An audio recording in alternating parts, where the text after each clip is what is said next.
Pour la Touraine, à l'heure de l'Irlande ce soir pour la Saint-Patrick. Mais derrière la bière qui coulera avec modération, évidemment, l'angoisse des brasseries indépendantes en cause.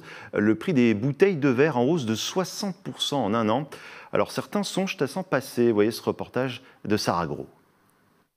Brice Lamblin brasse manuellement sa bière à la Riche depuis 2017. Ces dernières années, ce passionné a vu le coût de la bouteille en verre exploser.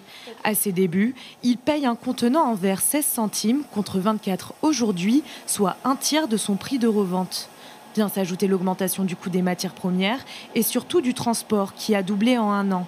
Mais pas question de gonfler ses prix. Ma société reste rentable, mais je refuse de trop augmenter. Pour continuer à vendre mes bières au plus grand nombre, à faire découvrir mon travail. Et après, je fais des économies. A l'inverse, les entreprises productrices de bouteilles en verre se seraient enrichies. Un bénéfice supérieur à 40% selon le syndicat national des brasseries indépendantes. Maxime de Citre-Joveau est aussi brasseur. Il produit ses bières à Rochecorbon depuis 2018. Trop dépendant du verre, il envisage de s'en passer. De toute façon, chacun va devoir prendre ses responsabilités, que ce soit les verriers, que ce soit les brasseurs. Et on va devoir faire sans eux bientôt.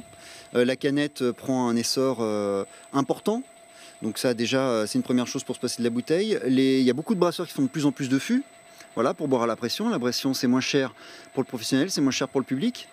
Et puis aussi, il y a le système de consigne de bouteilles là, qui est en train de revenir sur le devant de la scène. Pour l'heure, la France recense plus de 2500 brasseries artisanales et indépendantes. Un chiffre qui pourrait diminuer si la situation ne s'améliore pas.